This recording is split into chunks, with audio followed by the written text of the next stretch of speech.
Hawaii. Hey, pura vida, mi gente, my family, my people, my tribe, my nation, my internet friends, my YouTube friends.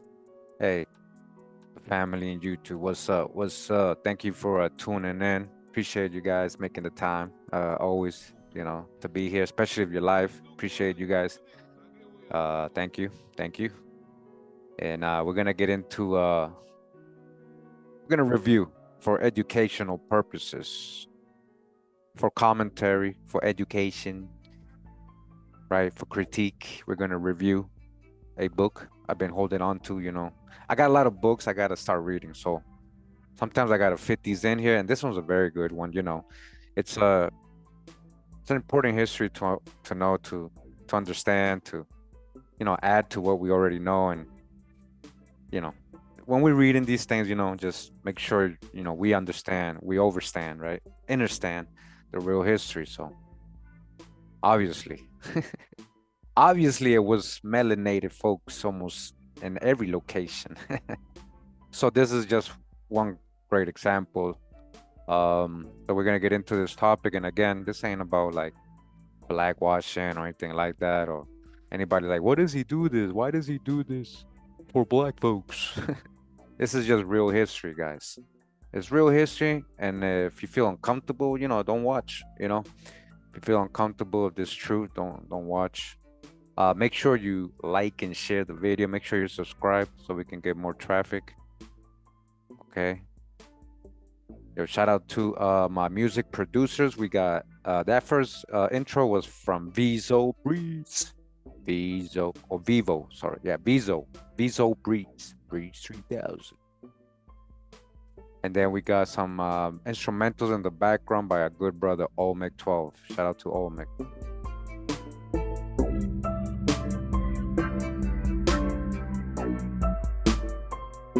Yeah, 12 groove. We're gonna groove as we learn. All right, we're gonna groove as we learn. Shout out to Olmec 12 in the live chat. Yeah. All right, so we're gonna get into this book again under fair use. If you like the book, make sure to buy it, support the author. I mean, I like when people compose information like this for us to be able to have it in one place. And if you want a physical copy, make sure again, under fair use, we're just doing a commentary, public. You're gonna review part of the book. That's all. It says here that this is a heartbreaking and hugely important study. Beryl Sater said that. Author of Family Properties. The book is called The Land Was Ours: How Black Beaches Became White Wealth in the Coastal South. Andrew W. Carl. All right. That's what we're about to get into. Hit the like. Make sure you like. Make sure you subscribe. Make sure you share. All right. I'm going to be sharing this book in my Patreon page, of course. I'm going to actually, I owe you guys a lot of books. I've been saying, yeah, a couple things I'm gonna upload, to my Patreon before the month is over for sure. And this is one of them, and we're gonna go ahead and actually get into the introduction of the book. Okay. Yeah. So we got Bring Back My Yesterday. Yeah.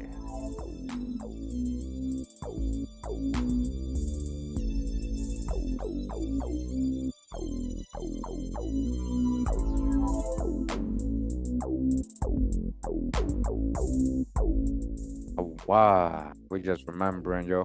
It says on Sunday, June 28th, 2009, they came back for one last dance on the beach. Except now it was the parking lot of Sam's on the waterfront. One might have looked in vain for the cavernous, open-air pavilion where James Brown, Lloyd Price, Dina Washington, Etta James, and others performed before sweat-drenched crowds.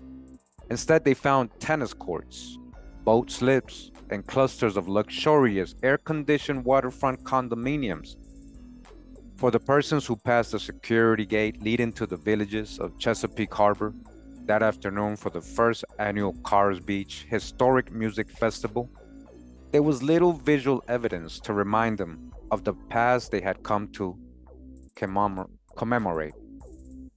Only a country road recently rededicated as Cars Beach Road more bore testament to an earlier stage of coastal capitalism on the Annapolis Neck Peninsula. All right, so we're talking about like Maryland right now, coast, near the Maryland coast, right? So it says, but came they did to a George Phelps put it, or as George Phelps put it, sorry, bring back my yesterday. On this day, the persons old enough to remember Cars Beach shared their memories with the enthusiastic, mostly white residents of the private gated community that emerged following the beach's demise in the early 1970s. As they danced in the parking lot, they evoked a bygone era when, as a homeowner's blog read, people would pack into the pavilion to listen and dance to the music of major R&B stars of the day, whose voices and music could be heard throughout the area for miles. By the first decade of the 21st century, this and similar attempts to commemorate the world African Americans made under segregation proliferated and became woven into public history narratives, public policy debates over the persistence of racial inequality, and real estate redevelopment strategies, both in the city and along once rural, now ex-urban shorelines. And they came to hold a mirror on an America thriving to become post-racial and colorblind, magnified in the heroism and creativity that emerged from Black spaces and institutions on the colored, in parentheses, side of the color line, in parentheses. Obscure are the larger forces that made ultimately, and ultimately unmade, both the color line and places behind it. Here on this summer afternoon in Anne Arundel County, Maryland, few seem to note or want to note the irony of corporate or corporately owned condominium developer paying tribute to a Black cultural institution whose demise proved so essential to their own rise, and to place that, while it still lived, proved more a nuisance to neighbors and an obstacle to waterfront real estate developers. Back when those voices could be heard for miles, they were more likely to inspire a call to the county sheriff's office, reporting loud noise and suspicious activity rather than a written tribute. The property's history of Black ownership was more likely to be mentioned by those seeking to direct development elsewhere than touted by real estate agents as a market-able piece, in parentheses, of history. Back then, one African American Chesapeake property owner remembered, "If you had flown over the Chesapeake and pointed down there, Wise would have said, the N-word land." You see that?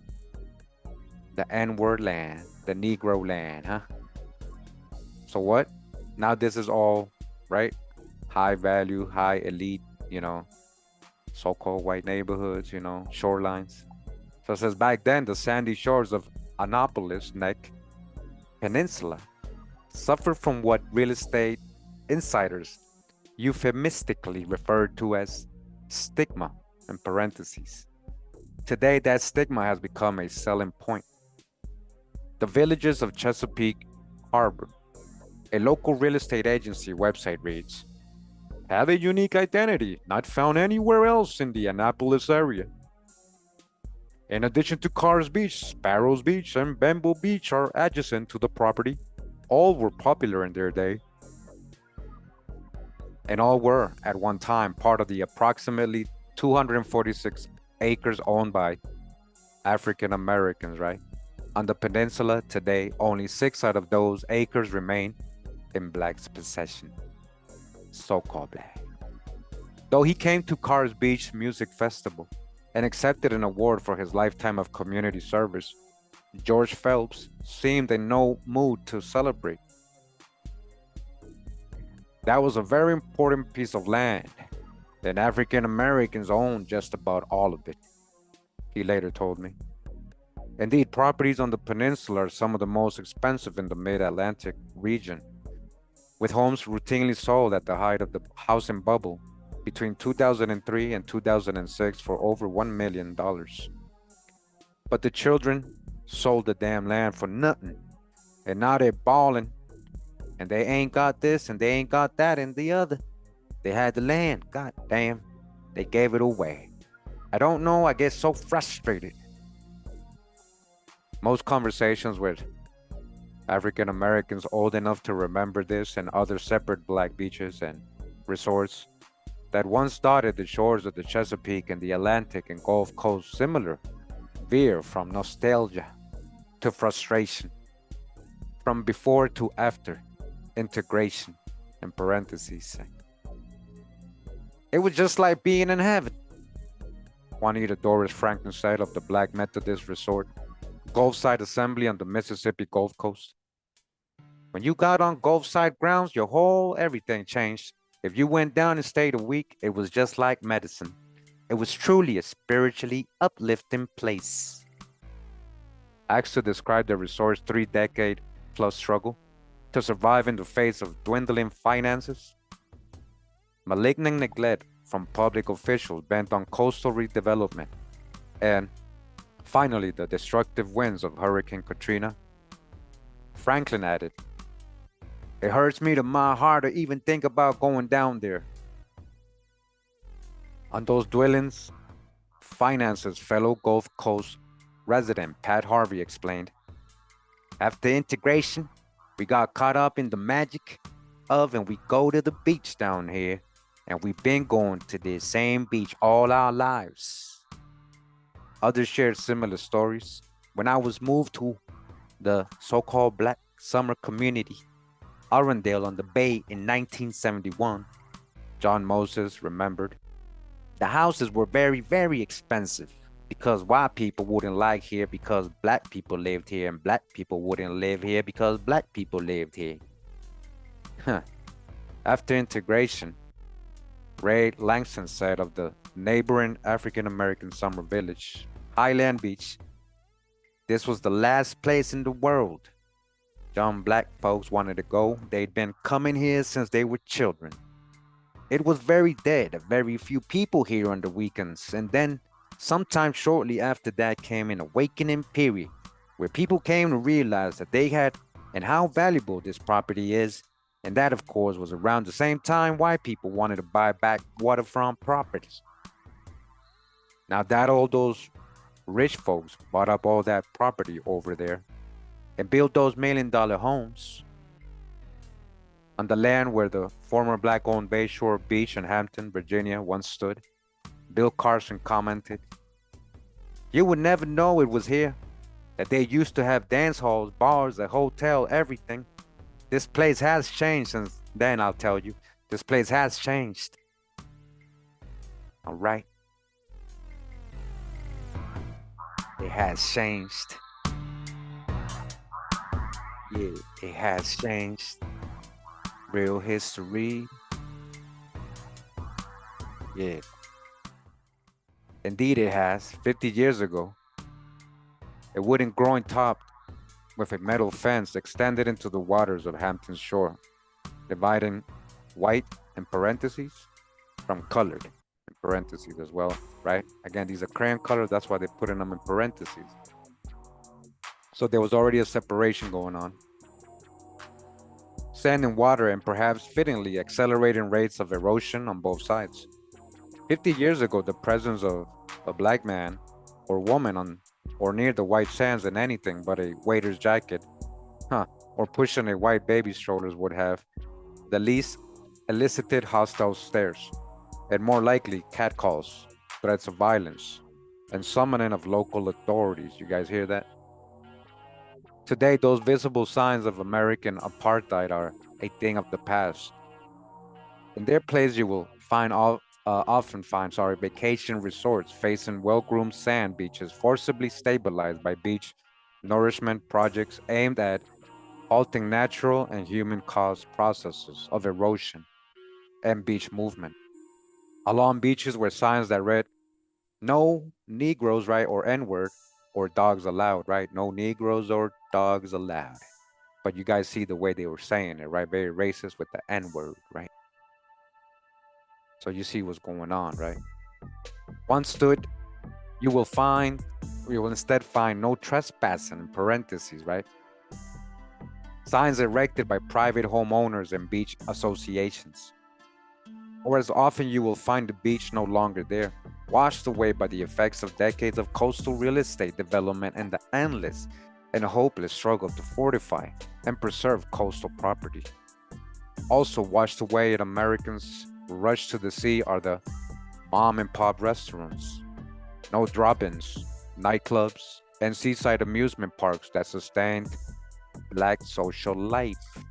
So who was really running these, you know, man, this gets deep, guys. You gotta really understand, man. So who was really in Coney Island, all these places, Atlantic City, you know, this place, right? And at first,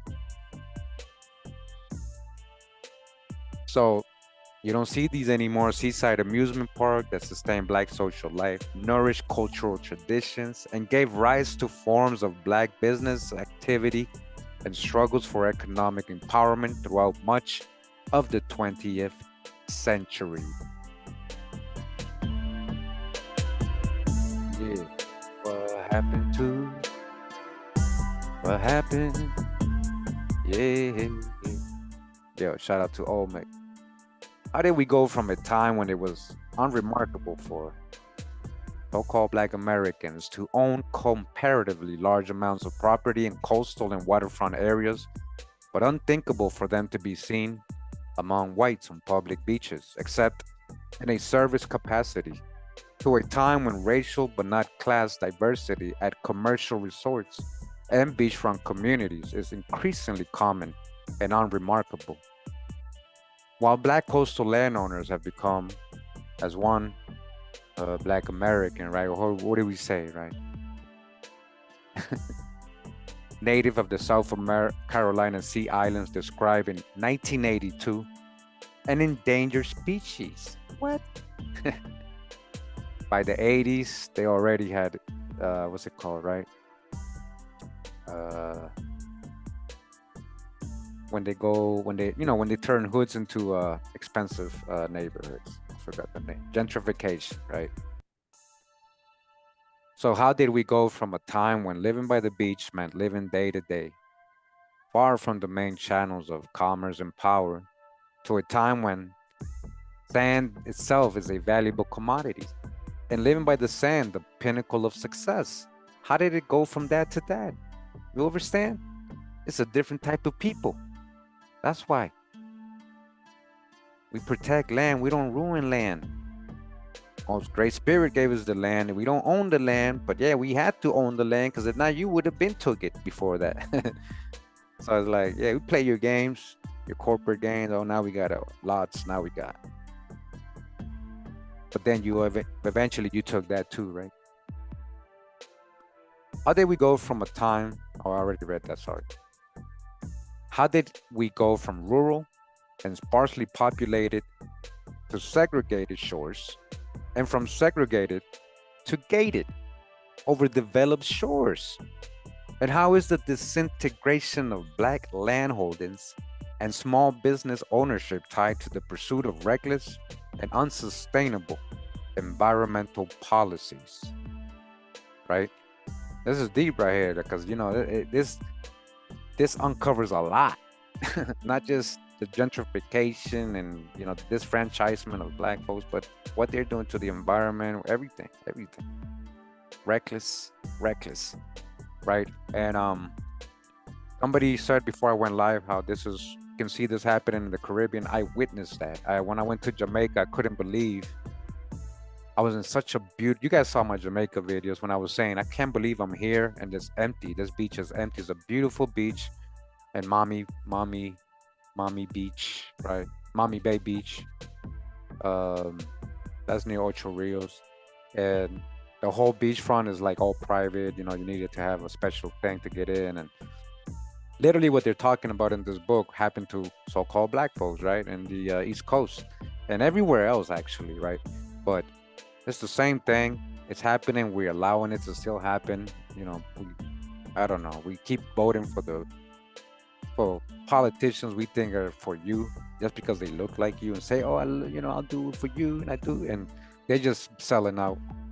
It wouldn't happen if these people weren't selling out like that. They would be fighting for it and stuff. But anyways, that's a whole other topic, right? Yeah.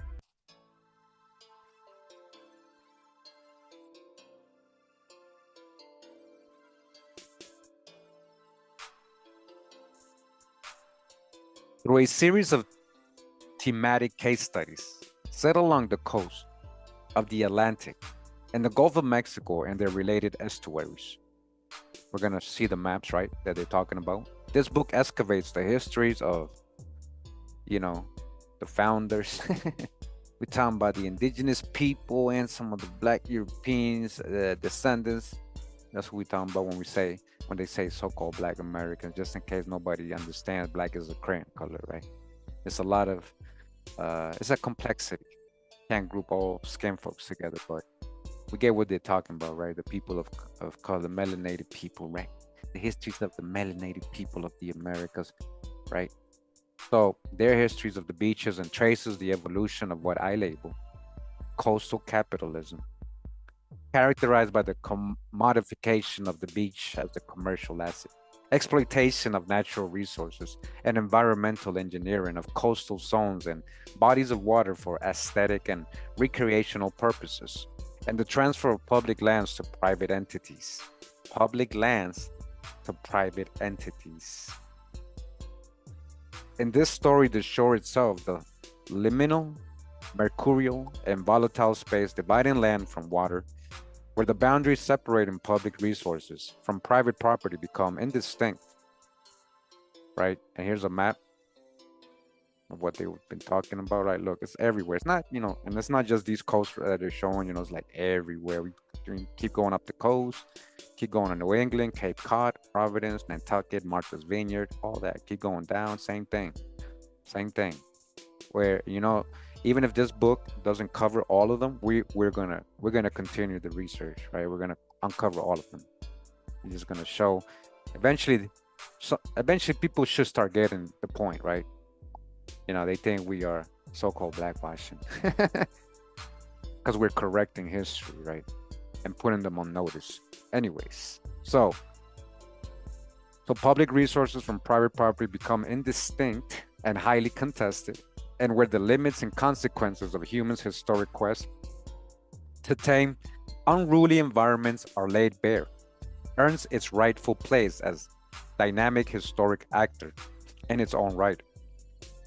The shores that persons of color owned and frequented during the first half of the 20th century highlight the pivotal role of land ownership and development, strategies in shaping and giving spatial definition to African Americans, performance of class, pursuit of pleasure, and struggle for economic empowerment. Conversely, the shores that people of color of the Americas steadily lost, North America lost over the course of the second half of the 20th century and continue to lose at alarming rates today, demonstrate the inextricability of environmental and human exploitation, power over lands and power over persons. Again, power over lands and power over persons. Who gave them this power? And force us to reassess the familiar story of America's triumph over segregation, its achievement of civil rights, and its slow, painful, but nevertheless inexorable progress toward a more just, equitable future. So looking at the other map here, they're also showing, look what they're showing, right? Mississippi, of course, they missed out on all of Florida, I mean, Florida literally, right? Who are the so-called Seminole, right? Talking about people of color, huh? You took the whole state, man. And this is the biggest shore the state with the longest shore or whatever in the United States, Florida, right? So, but yeah, we got, of course, New Orleans and all that. You know, of course, we're gonna investigate all this.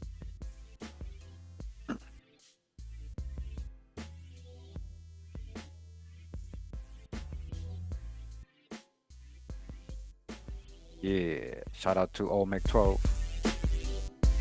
Uh, yeah,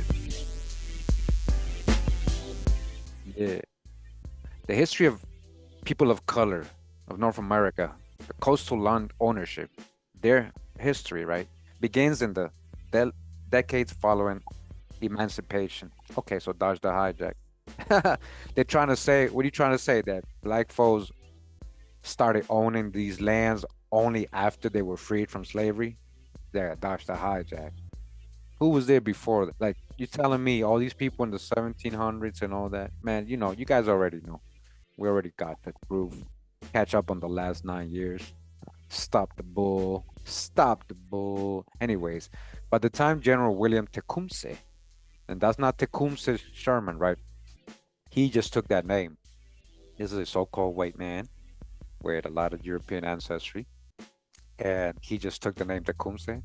They put it in his middle name. His dad, was for some reason, and I forget the story, but I think anybody in the chat, Joseph, might remember. Anyways, by the time General William Tecumseh Sherman completed his march to the sea in 1864 and his victorious campaign northward in early 1865, the South Atlantic coastal region, once home to some of the largest and most profitable plantations in North America and richest cash crops on the global market, lay in ruins. Yeah, and who you think owned those so-called plantations? You're fooled if you think it was just so-called white folks or pale-skinned people. You're fooled if you think that. There's a reason they were in ruins. Just like there's a reason you took this whole, again, later on. Sherman administered the coup de grace, but the region's economic ruin was also a casualty of two various degrees, unsustainable farming techniques, unman, unmanageable labor regimes, and the inherent environmental limitations and vulnerabilities that quite literally came with the territory, okay? Quite literally. Hey, Lonnie, thank you for that. Peace to you. Thank you for your support all these years. Much love. Thank you. In the decades following the war, coastal regions that once constituted the heart of slave power in the United States witnessed a profound transformation as railroad lines linked farms to factories and the agricultural black belt to the industrial cities of the north and the textile mills of the Piedmont. The region's political and economic power shifted to the interior. Coastal lands that once generated considerable wealth for the South's slavocracy. Wow, they created a word here, slavocracy. And sold for upwards of $5,000 per acre before the war could, by the 1870s, be fetched for $50 an acre or less. You guys hear that? Other stretches of southern coastlines remained as they were before war and emancipation, forsaken and forgotten. The land of mosquitoes, predatory animals, dense forests, and sandy, non-arable soil. As a result, coastal zones became ripe for black land ownership. So this is funny because they're trying to explain. Because see, this is the thing, guys. This is the thing. This is the hijack. And you know, if this was a black author, you know, maybe he just doesn't know. He believes that all black folks, maybe he believed all his ancestors were slaves, or I don't know. But they're trying to explain why all these coastlines were owned by so-called black folks. So they're trying to make a whole big explanation as to, oh, they got freed, and then, you know, after the free, it got so cheap, and then nobody wanted the mosquitoes, and then blah blah blah, and then after the war it was so cheap, and that's why black. Nah, listen, it's been owned. A lot of this was been owned by so-called black folks. Because you know how they're not giving us examples. All right, show me who you talking about. Show me who you talking about exactly. Just generalizing. This part, as you guys can see, that's a generalized statement right there. Like saying, they wouldn't own, like black folks didn't have ownership of these lands before that too. Like, and we know real history, guys. So this is what I'm saying. So their whole thing right here, which we just read, is like last two paragraphs trying to explain how black folks uh were able to own all this land right here. Because it would be a mystery for people who think and follow and believe fake history, right? Anyways,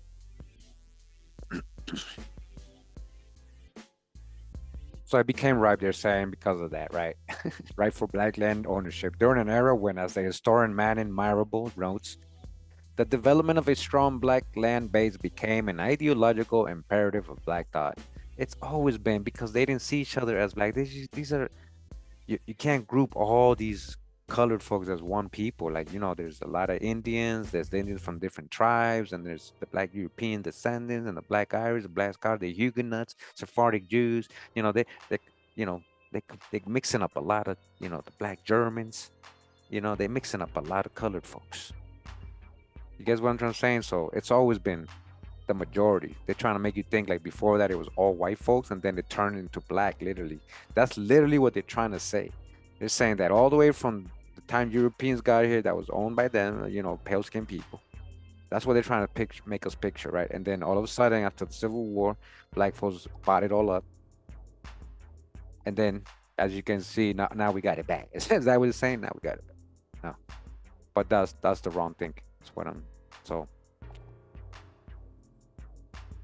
So for many freedmen and women, see again, not everybody, this is what I'm trying to tell you. See, they're trying to say people were freed and that's how they bought. No, a lot of people were never slaves. A lot of black folks were never slaves. This part right here, we got to know how to dodge the hijack. So for many freedmen and women living by the sea promised an opportunity to realize property independence and the deliverance from the coerced labor arrangements that emerged in the wake of slavery's demise. By 1910, African Americans owned over 15 million acres in the South, with coastal counties exhibiting some of the highest rates of black land ownership. All right, so apart from all the hijack, basically over 15 million acres, right, of coastline mostly, right? All right. So that's the hijack with all this like slavery's demise and stuff. Because how do they know that they didn't get this from their parents, passed down to them in a will, probate and or whatever? They got it as a or because they were part of the indigenous local people there. You gotta dodge the hijack. This is what I'm trying to tell you guys. But either way, they're admitting this is how much land ownership, the coastal lines, right? 15 million acres. Do you guys understand? You can't even phantom that. That's like a lot of land, man.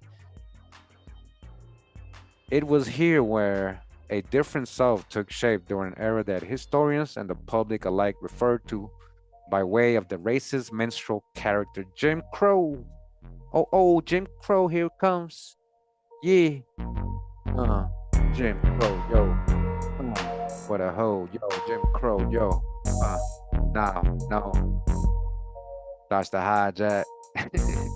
That's the hijack with the Jim Crows. Yo, shout out to Omen for the beat. So to venture into many of the small towns and villages situated on barrier islands or peninsulas was to venture outside of what was and remains the archetypical Jim Crow South, when there was disfranchising black folks and doing all kinds of atrocities, right? 1900s, not all the way 1600s, 1900s. Okay, late 1800s, early 1900s, they've been disfranchising you, and then they're culminating 50s, 60s, taking it all over. And into places characterized by high rates of religious and ethnic diversity, social practices and cultural sensibilities that shocked, horrified, and piqued the curiosity of visitors. How do you pronounce this word, guys? Pique. Piqued the curiosity of visitors and more fluid relations of power. Recounting a visit to Plymouth, North Carolina, a remote river town near Albemarle Sound in 1921, Bruce Cotton, a tobacco planter's son, speculated that the inhabitants had partaken too heavily of the lotus plants that lined the waterways leading into the town. A motley crowd of whites and blacks crowded the sidewalks and streets, giving the impression of an oriental marketplace. You guys hear that? It looks like a what? An oriental marketplace, meaning Orient, the other side, like, like you're in Egypt or the Middle East or something like that. What you talking about? Or like in Asia? So you see how diverse the crowd's looking. What's what he's right? And you're talking about whites and blacks, but it looks like an Oriental marketplace. It's very diverse looking. The people, the cultures, people dressed differently. There was plentiful signs of bootleg whiskey. I just probably doing prohibition, right? As well as intimacies between black girls and white boys. Oh, he got chunky feet. Also, which were openly going on and justed about. So, I mean, we gotta dodge the high. Who is the black girls? Who's the white boys? The white boys might be passing for white, and who they calling black? That could be an Indian, which were openly going on and justed about. My first impulse was to inquire my way to American consulate. The black land-owning families who carved out remote compounds along shorelines proved no less curious to African American outsiders. Black Carolinian Evelyn Williams describes the striking contrast between the black families who lived in the town of Wilmington, North Carolina, and who labored in whites' homes, worked as school teachers and in other professions, and preached habits of frugality, sobriety, and respectability, and her ancestors, the extended Freeman family, who shared in common several hundred acres of land along the Atlantic coast. Oh, really? Freeman family, and they had all this land along the Atlantic coast and Myrtle Grove Sound, and were notorious for their clannishness, hard drinking, and economic independence derived from fishing, farming, and operating illegal moonshine stills, and who reciprocated the disdain in which they were held by blacks in the city. All right. Bootlegging, huh? Organized crime. Like the land itself, the people who lived by the sea lived in what the marine geologist Orrin H. Pilkey describes as a state of dynamic equilibrium, resistant to legal definition and political categorization.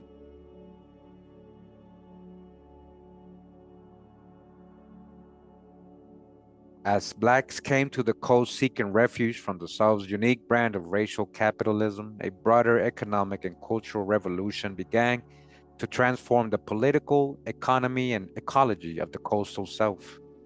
Throughout the second half of the 19th century, small pockets along the Atlantic and Gulf Coast emerged as summer playgrounds and winter havens for the nation's moneyed elite. All right? So they didn't not talking about color yet. Following a completion of railroad line connecting the port city of New Orleans to the bucolic, undeveloped shores of neighboring Mississippi in 1869, a steady stream of planters and merchants fled from the humid city, frequently host to yellow fever epidemics during the summer months, to newly built second homes by the sea.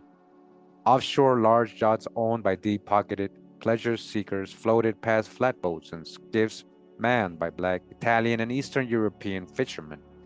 Places of labor became places of pleasure.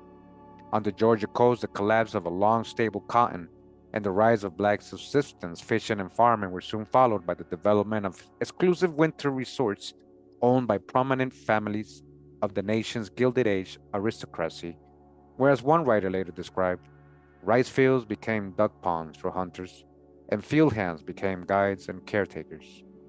So I know what they're trying to make us think here, guys. I just want to this right here point this out. They want to make us think that when they're saying all these high-class people is all white, pale-skinned people, right? But we know when we're talking about cotton plantation owners, the biggest cotton plantation owner in the South, South Carolina, Georgia, all that, was William Ellison, so-called black man.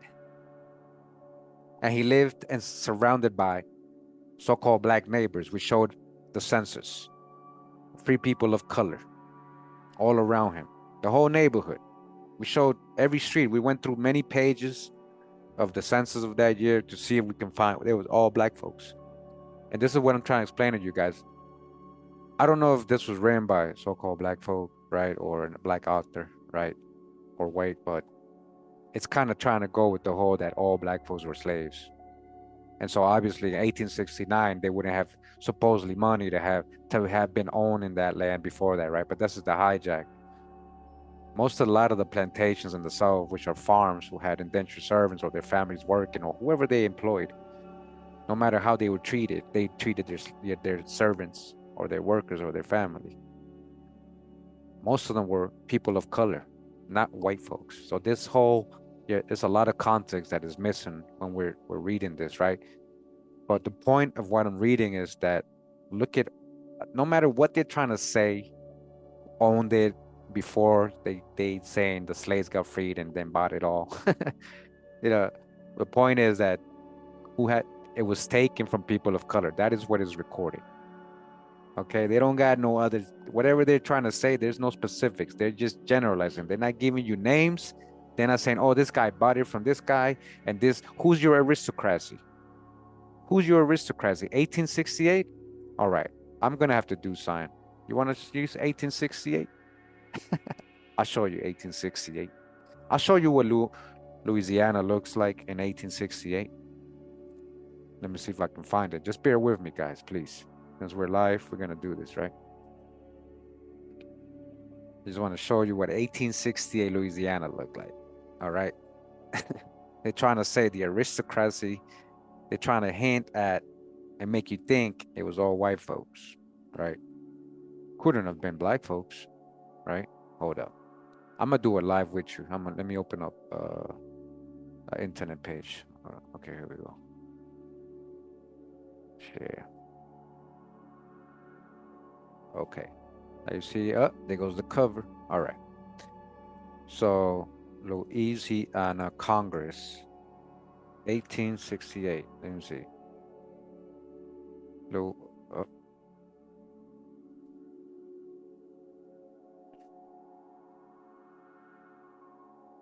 I can't make this up, all right? Just so you guys, all you doubters, okay. Okay. Come on, give me the good image. They ain't trying to give me the, hold on, I got you. I got this image, okay.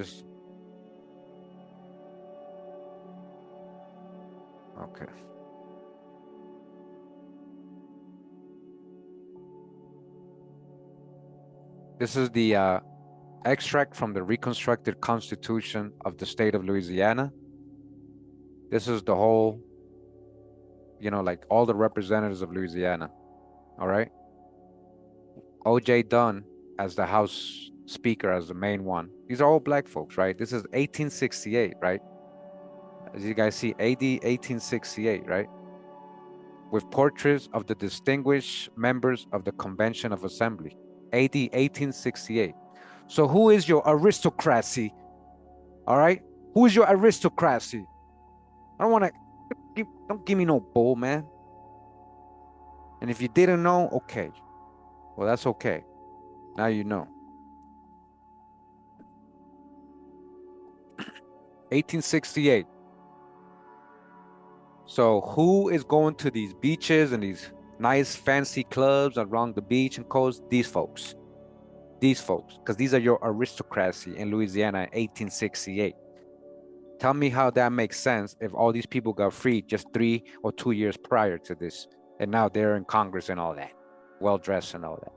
What happened to all the so-called white masters that were there before them? They just let them all just take all their spots? Is that what you're trying to tell me? It took them 3 years and they took all your spots? Yeah. Guys, and if I go individual, one by one, and I've been planning a video on this guy, O.J. Dunn, because you guys don't understand, like, he's well connected. Talking about Freemason, everything, like, up there. He's not just, no descendant of no slaves. That's what they want you to think, man.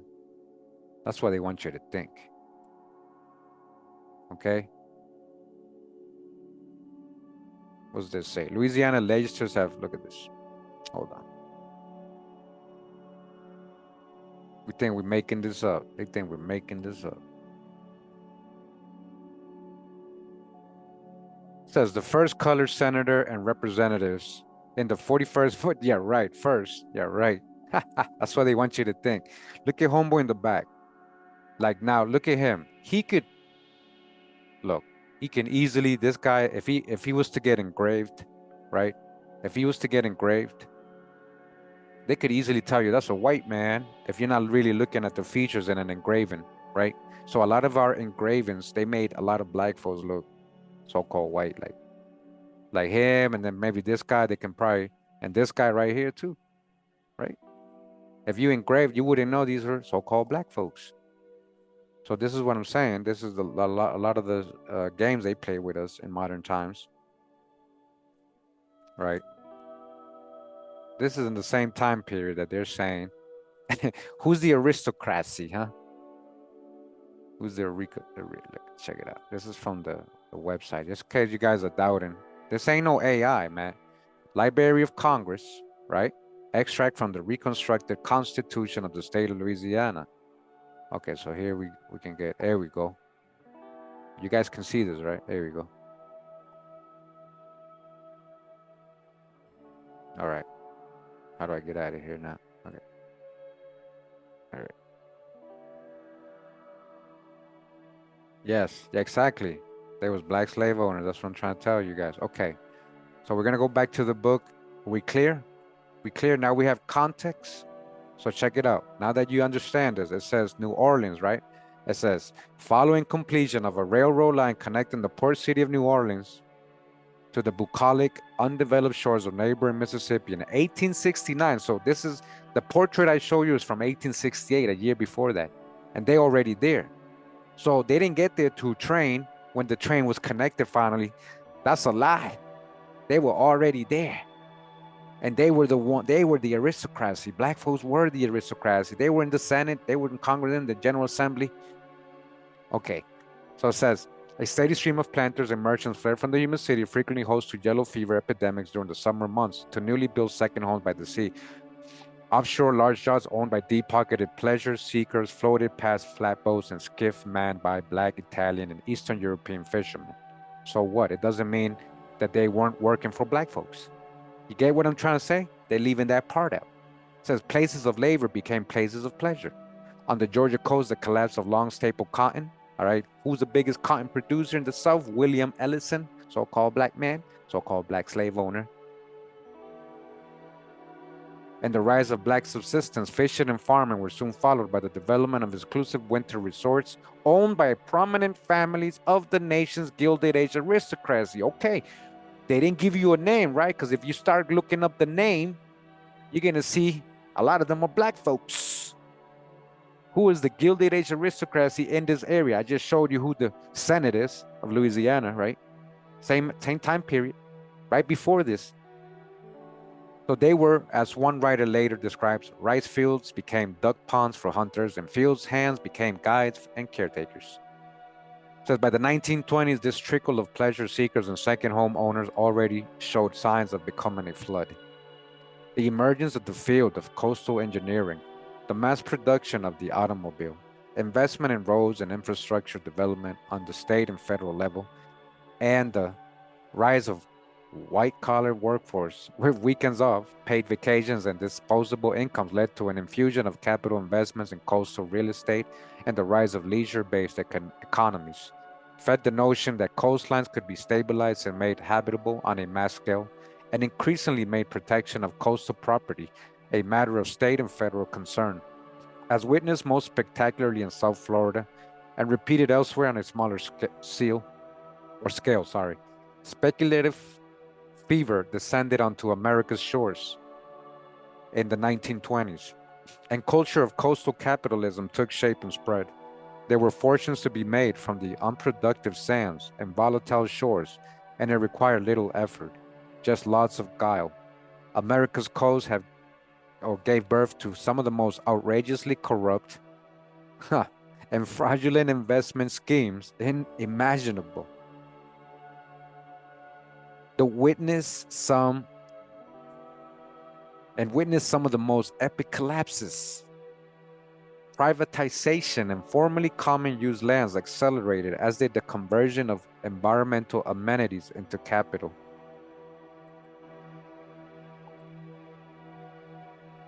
As early as 1918, rural sociologist Charles J. Galpin observed the rural picnic spot has been turned into a commercial amusement park, the sylvan retreat into the private estate, the swimming place on the lake into the bathing beach, the fishing grounds into the private game reserve, the quiet lake with its rowing parties into the center for the private launch parties or public regattas. It is either no trespass here or pay as you enter there. In early 1920s South Florida, John Kenneth Galbraith commented, an inordinate desire to get rich quickly with a minimum of physical effort drew in trainloads of speculators and led to a remarkable period of environmentally reckless development and unfathomable appreciation of waterfront real estate, followed by a storm that temporarily washed those dreams of quick and easy profits out to sea.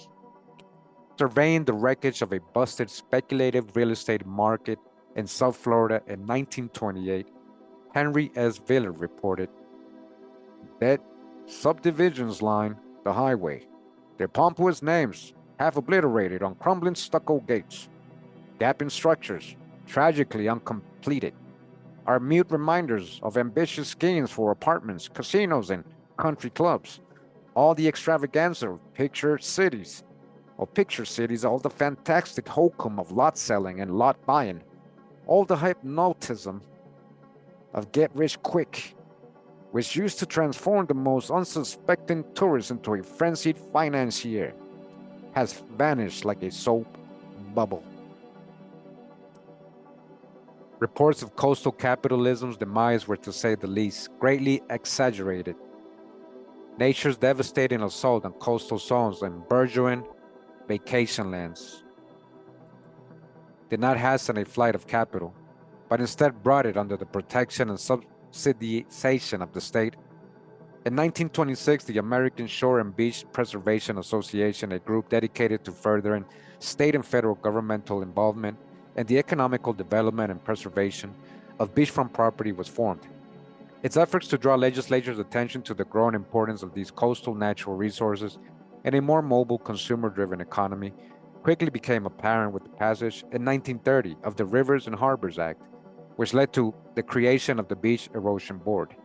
Within the Army Corps of Engineers, prior to the formation of the BEB, the Army Corps of Engineers' involvement in the fortification of coastal zones had remained strictly limited to federally owned lands and in the interests of national security.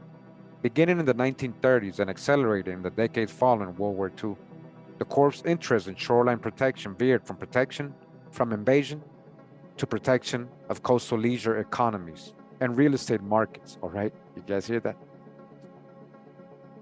Beginning in the 1930s and accelerating in the decades following World War II, the Corps' interest in shoreline protection veered. I got that. From protection and invasion. Okay, I got that. Sorry. In 1936, Congress passed the Act for Protection and Improvement of Beaches along the shores of the United States, which, albeit vaguely, made the protection of all shorelines against erosion a federal responsibility and elevated the role of the BEB from that of advisor to administrator. That same year, Congress also passed the Flood Control Act of 1936, which established protection of property from flooding as a federal responsibility and led local administrators of New Deal agencies and burgeoning coastal zones to the use of threat of coastal erosion to justify embarking on massive and often ecologically disastrous measures of fortification. All right, they weren't really thinking about the environment though when they were doing all this, basically.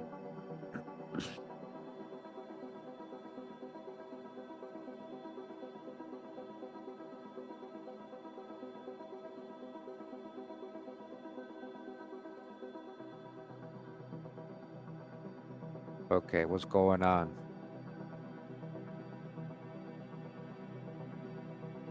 Yo, I can't believe you keep coming with guys. Don't fall for it. This is the same guy I've been blocking.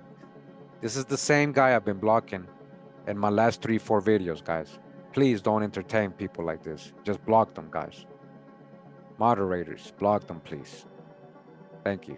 He's blocked already. This is the same guy. He creates different accounts. Like, don't you see how childish and I don't know, like pathetic? That's really pathetic to create different accounts and come interrupt my life every time. All right, stop entertaining people like that. Just block them, guys, or time them out. All right. Thank you. Sorry about that. I knew something was going on, man. This dude doesn't understand. I know it's him. Like, he got the same format for all his accounts. Like, you guys don't see it. It could even be a bot. Anyways,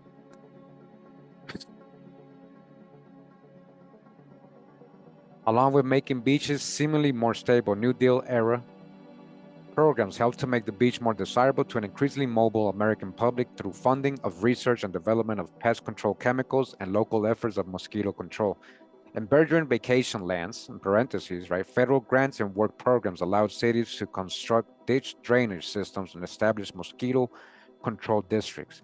At the tiny resort town of Virginia Beach, Virginia, workers in civilian conservation corps camps and later German prisoners of war drained wetlands that bred mosquitoes and sustained marine life and migratory populations as part of a broader effort to stimulate the region's severely depressed economy by enhancing its recreational appeal.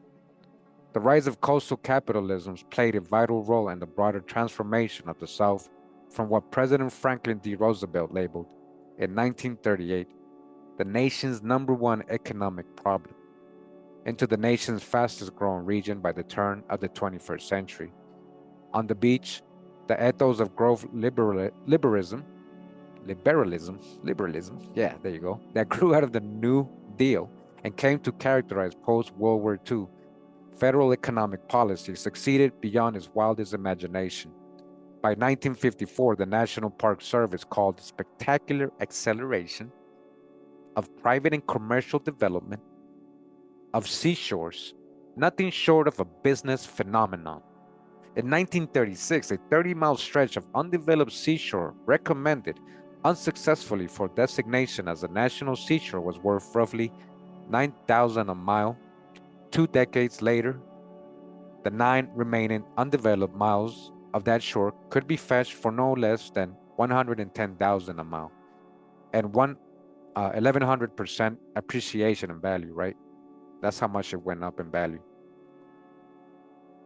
As southern shores steadily moved from the periphery to the center of the region's economy, from the 1930s to the 1950s, the difference that race made on the beach, wow, in planning and zoning board meetings and at real estate offices changed. On the shores of Biloxi, Mississippi, for instance, racial segregation remained indistinct and negotiable prior to the completion of a massive flood control and coastal property stabilization project in the early 1950s, as Black Biloxian Lee Owens describes. And we'd go out there and take our baths in there.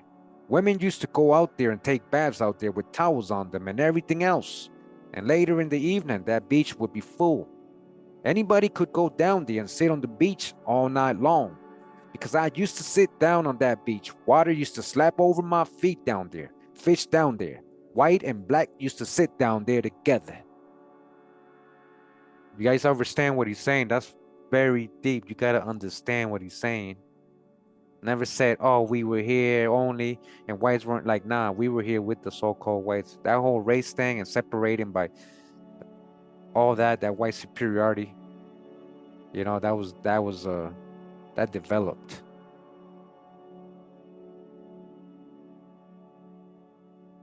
But after the Army Corps of Engineers dumped over 7 million cubic yards of sand on the coast, wow, look, what? They did what? Same people, right, that are building these dams and flooding these so-called black towns,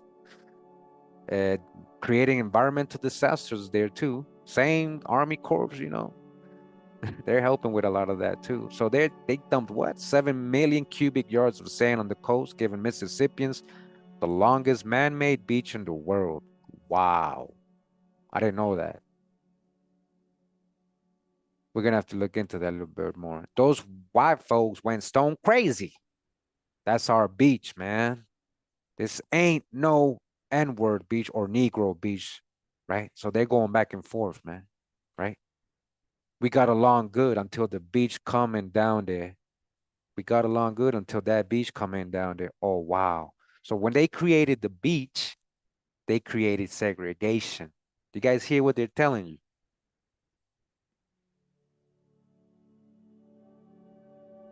On miserably hot summer days in the years that followed, Gulf Coast resident Eva Gates remembers black children wanted to go on that beach so bad and get in that water, but we knew if we went on that beach, white people didn't care whether or not you were a child or not. They would kill you, beat you, or do anything that came to their mind. Wow.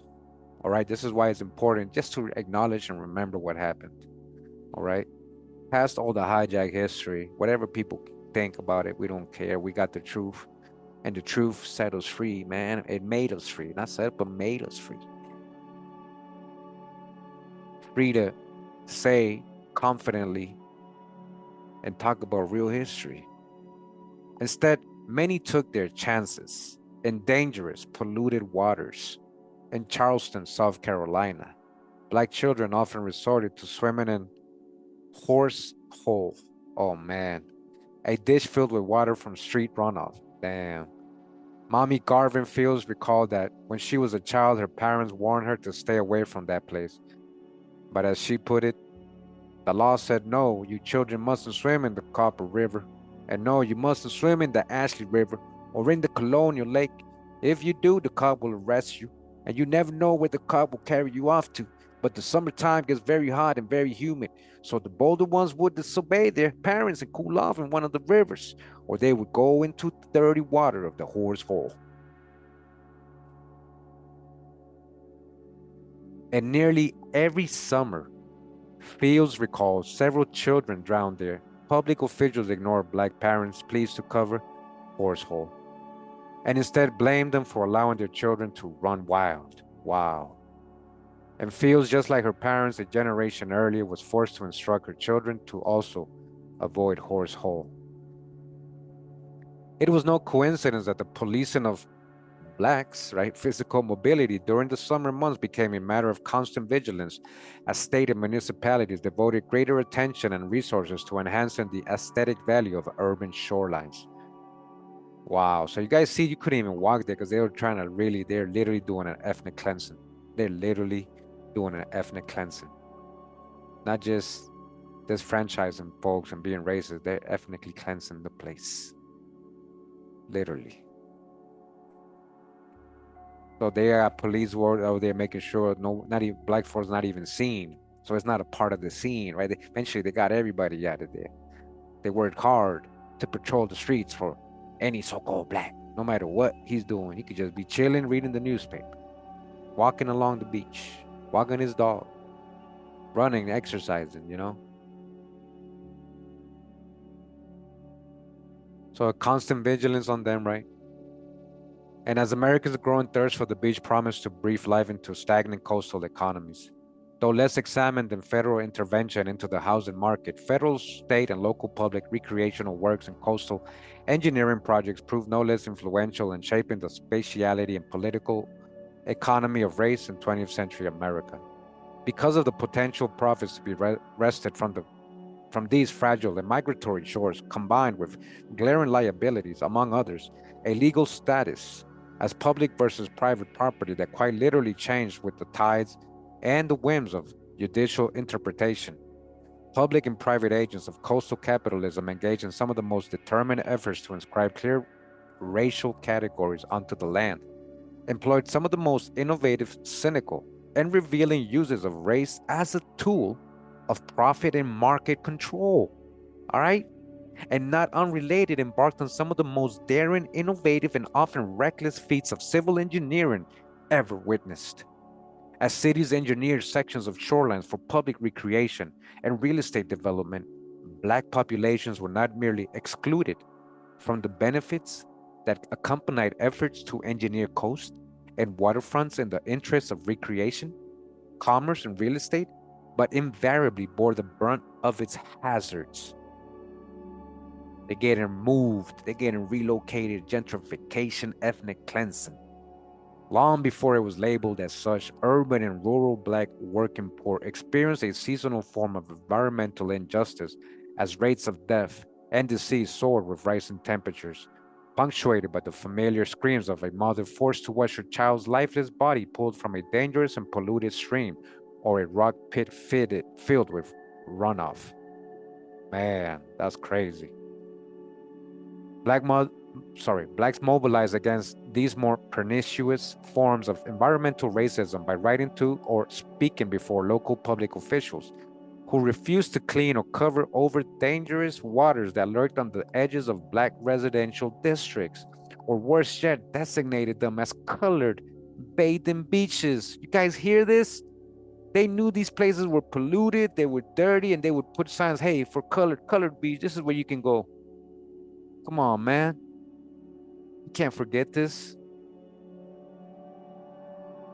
And so-called Blacks worked to overcome the, remember guys, this is 1900s. This is not back in the 1700s, 1600s, not even 1800s. This is 1900s. It says, and Blacks worked to overcome the deadly and humiliating dangers of summer through utilizing the means and the land at their disposal. Well aware that an afternoon of rest and play provided a tonic for the toxic environments that enveloped their daily lives, groups and individuals worked to force unresponsive public officials to provide Black citizens safe, accessible, and equitable beaches and outdoor leisure spaces of their own. They then worked to turn the glossy inferior public beaches set aside for colored persons into vibrant community gathering places. Huh. So remember, guys, this is what they did to the Indians, right? We're talking about colored folks, right? They did this to the Indians. That's the blueprint. They did it throughout history. They kept doing it to colored folks. They've been doing it. They're doing it in Jamaica. They've been doing it. They're still doing it in other countries. The same thing, guys. So this is just an example, right, of what they do to, in general, the native population, indigenous population of most places. The same decades that witnessed the rise of coastal development and simultaneous descent of Jim Crow onto previously remote and undeveloped shores also witnessed the rise of independent and collaborative efforts to create and maintain separate Black social spaces or separate Black social spaces and give spatial definition to a Black public sphere. Through coastal land acquisition and private development, seeking to alleviate and capitalize on what W.E.B. Du Bois calls the color problem of summer. What? Remember the hijack, Du Bois, Huguenot. White and Black investment groups and individuals sought throughout the first half of the 20th century to acquire and turn existing waterfront properties into social institutions and entrepreneurial ventures for people of color. Small exclusive cliques of cultured and educated Blacks collaborated to see. So educated in culture, right? Rich Black folk, aristocracy. Okay, that's what I'm saying. And educated Blacks collaborated to acquire beachfront property for the building of summer cottage communities. Existing Black beachfront landowners, once on the margins, moved to the center of an emergent Black leisure industry.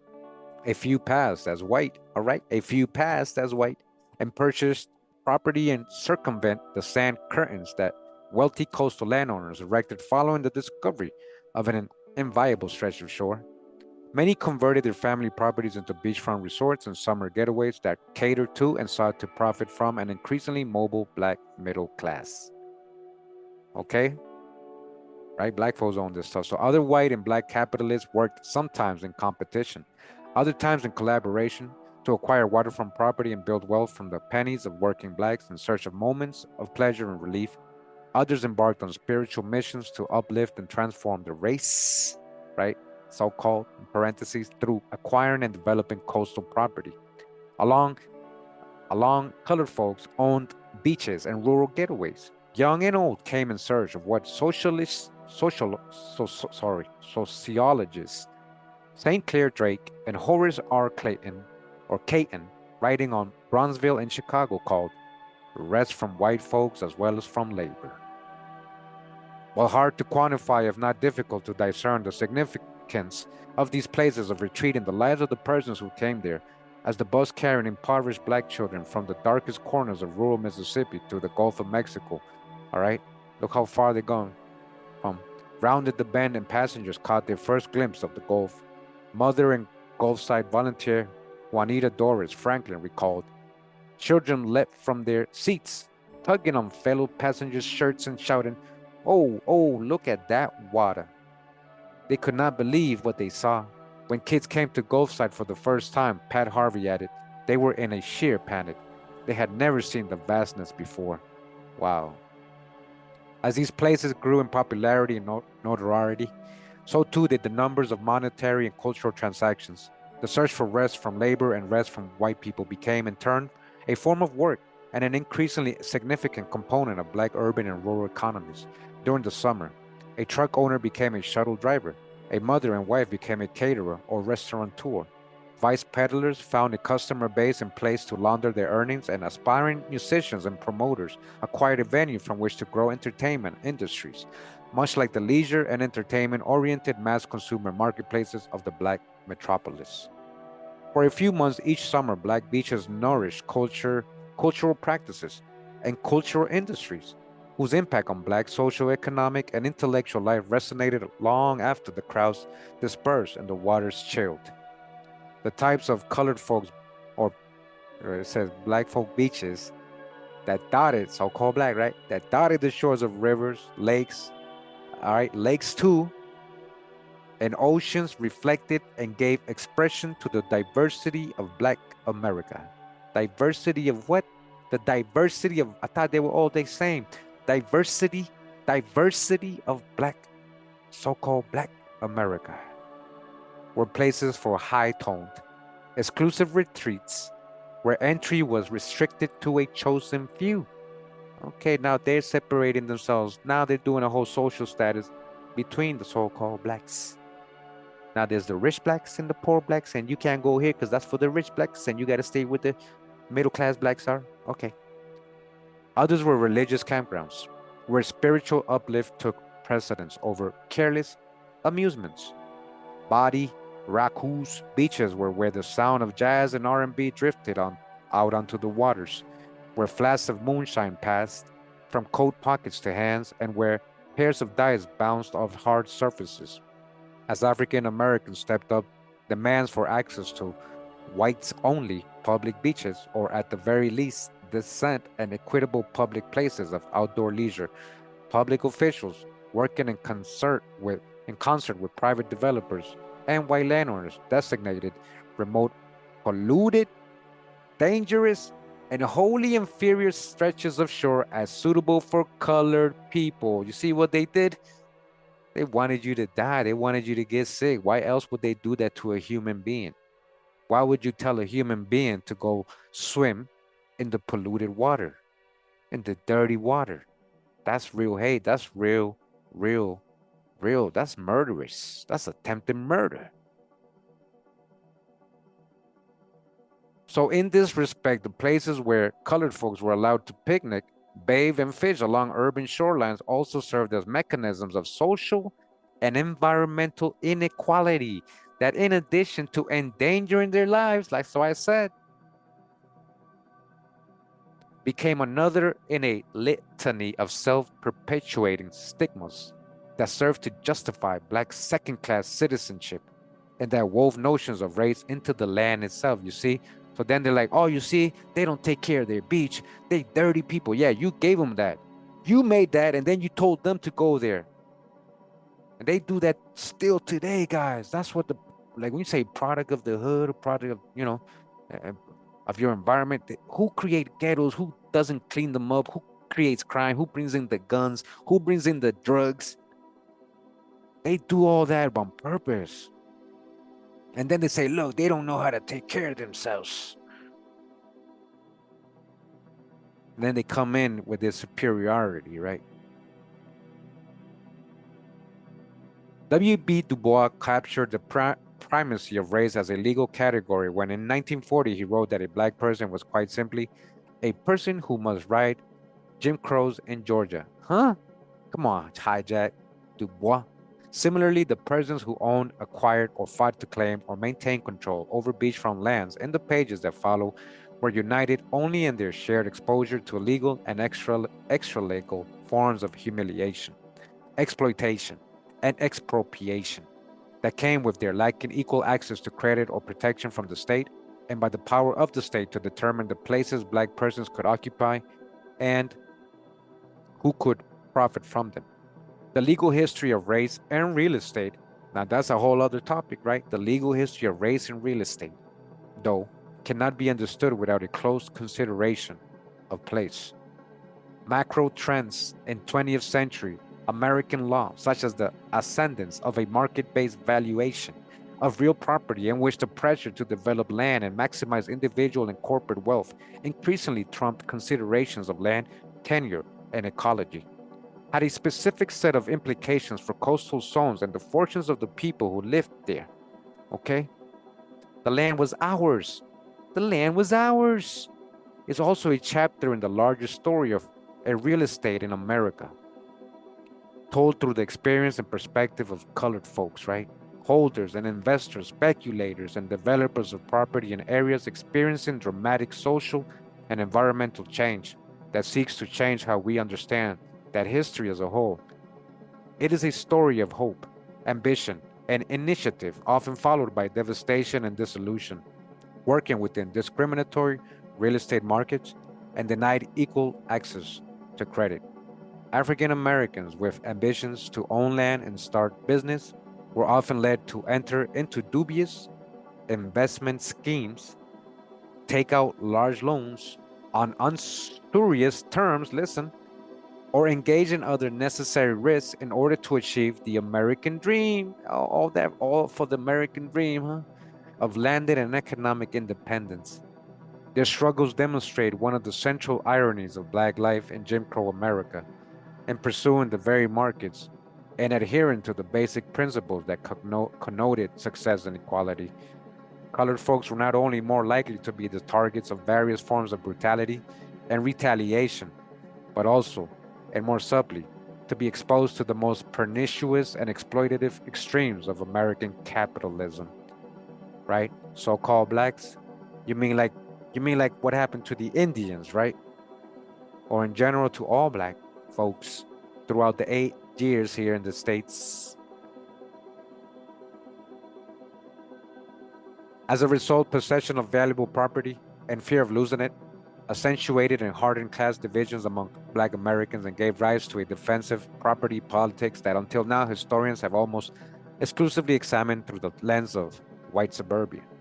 Like the real estate markets they were excluded from, colored folks, land use patterns and practices reflected the possessor's judgment of others, aimed to satisfy and protect their sense of status, and betrayed their own fears and anxieties. Indeed, the exclusion of African Americans from public places of leisure under Jim Crow and the exclusion of poor and minorities by income and residency on our modern privatized landscape, a matter of urgent concern and in recent decades a subject of growing interest among scholars, demand an equally close consideration of the dynamic spaces that emerged out of these conditions, cause and effect, right? And how they came to shape and frustrate the long unfinished struggle for freedom, right? The land was ours treats Jim Crow and the Sun Belt not as geographic descriptors, but rather as representing a social and public policy ethos, or as another historian aptly describes it, as stages of capitalism that were not bound to any region but which took on certain characteristics within given environments. Today, scholarship on the rise of the Sun Belt has remained tethered to the metropolis and focused primarily on the culture that emerged in Sun Belt suburbs and the role of the federal government in channeling economic growth to the South and Southwest in the post-World War II era. These works have identified as shared set of features of the Sun Belt political economy, among others, a capital-intensive and growth-oriented understanding of land and its best use, promoted and accomplished through a symbiotic relationship between law, public policy, and private corporate interests and not unrelated to the construction and enforcement of racial and class privilege and segregation through space and the built environment rather than through Jim Crow laws and customs. In practice, the emergence of forms of race management and real estate development characteristic of the coastal Sunbelt and coastal capitalism led inexorably toward colored folks' loss of land, and moreover, the unraveling of forms of community formation and familial ties through the land. Familial ties through the land. Okay? On southern coastlines, both Jim Crows and the Sunbelt assumed distinct spatial forms that reflected changes in the geography and political economy of work and leisure and bore distinct implications for human societies and coastal ecosystems. In tracing the manifestation of the Sunbelt ethos on southern shores and its constitution through leisure-based economies, I show how the Sunbelt was not simply a political, economic phenomenon, but also an environmental one, and how the changing landscape of opportunity and inequality that accompanied the collapse of Jim Crow and the rise of the Sunbelt was inseparable from changes in the land itself. Second, this book complicates and enriches our understanding of what Jacqueline Dowd Hall labeled the long, in parentheses, civil rights movement. Fundamentally, it reasserts the primacy of land ownership and the right to the land for pleasure, amusement, community life, and commerce, and shaping and informing the twin struggles for civil and environmental rights. In coastal zones and along urban shorelines, the right to the land was synonymous with the right to enjoy one's leisure without fear of harassment or humiliation, and the right to summers free of the specter of epidemic injury or death. Indeed, the struggle to integrate beaches, parks, and swimming pools in the 1960s emerged as one of the many tactics in a broader assault on an unequal and hazardous landscape that annually subjected the urban poor to health crisis and claimed countless numbers of black Jews each summer. You guys hear this? This was killing children, guys. Man.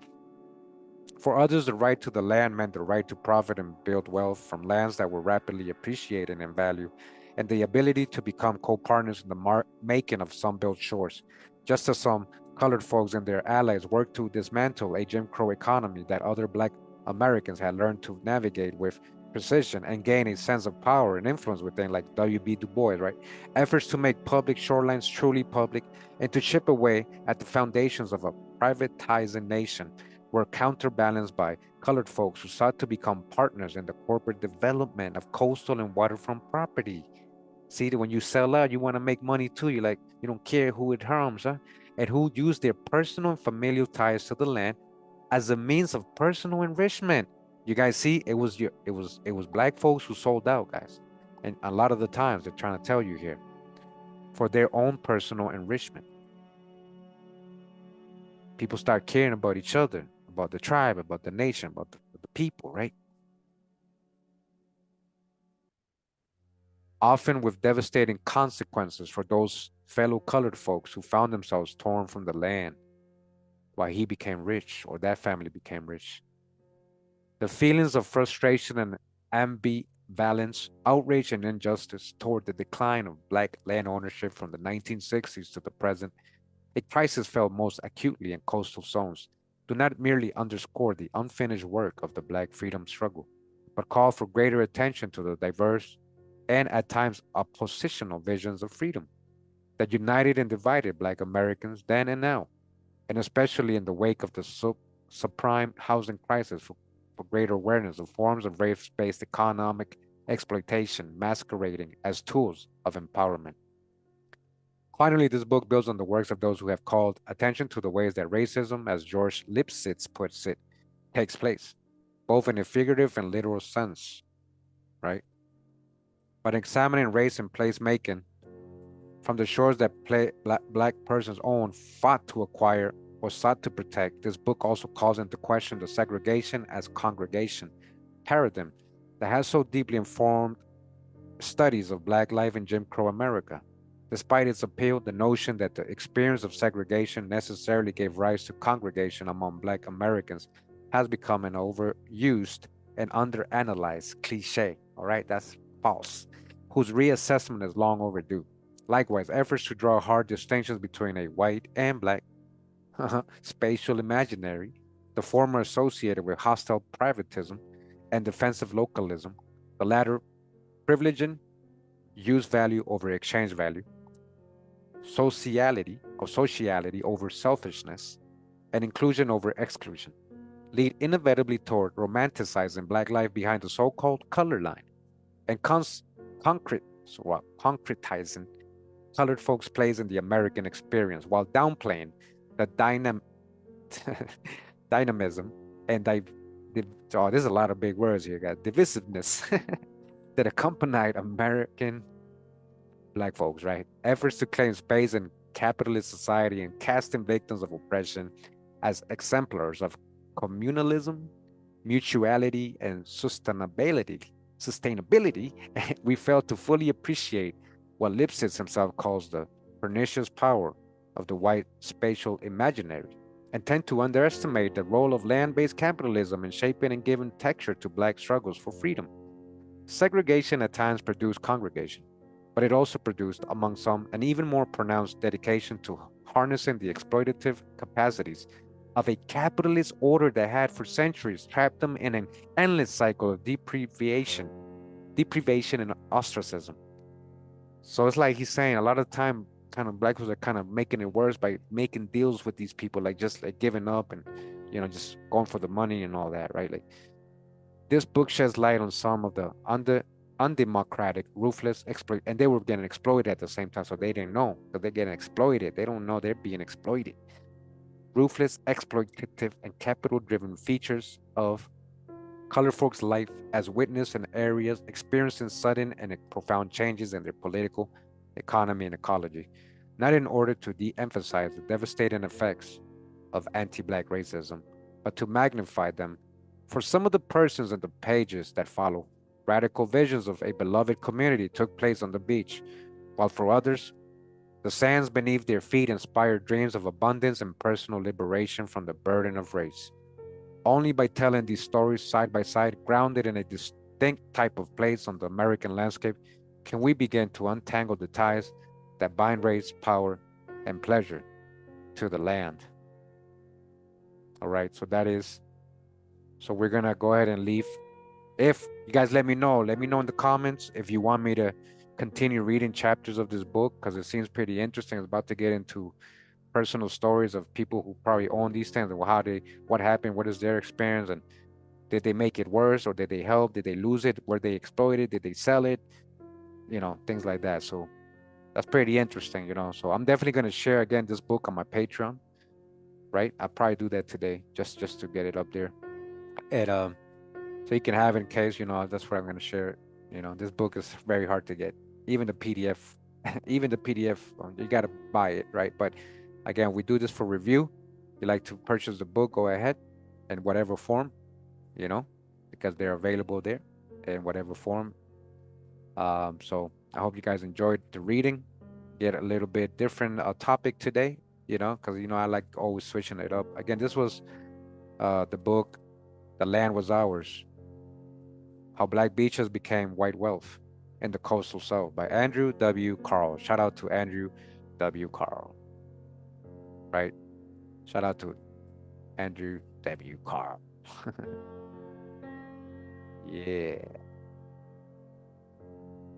A history we can't forget. All right. I appreciate you guys who tuned in. Let me know again in the comment if you want me to continue reading, if you found it interesting or not. That's why I hold on to a lot of books. I don't know if people will just, want me to read these whole books, but, let me know. All right. I appreciate it. Again, anybody who came through, thank you. Thank you for that. Thank you for that. Omega. Let me see. We got. Let's go out with Conmeo. Conmeo from Olmec 12, right? Conmeo. Thank you for the beat, brother. Thank you for everybody that came through. Anybody that donated. Thank you, Lonnie, for that. Appreciate it very much. Okay. Make sure you like, share, subscribe, like, help me out, guys. I'm shadow banned. If you like to support what I do, you can check out my Patreon page. The link is in the description of all my videos, including this one. Thank you. Thank you for your support, all my patrons, all my channel members, everybody. Thank you. All right, I'll see you guys on the next one. Much love and respect. Pura vida, mi gente. Wow.